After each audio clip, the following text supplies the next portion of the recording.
Now we carry out the low voltage alarm test.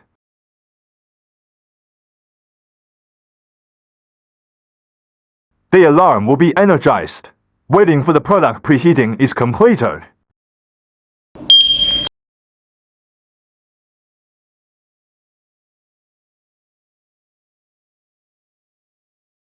The product preheating is completed after the start of the timer to 0.03 volts per minute down.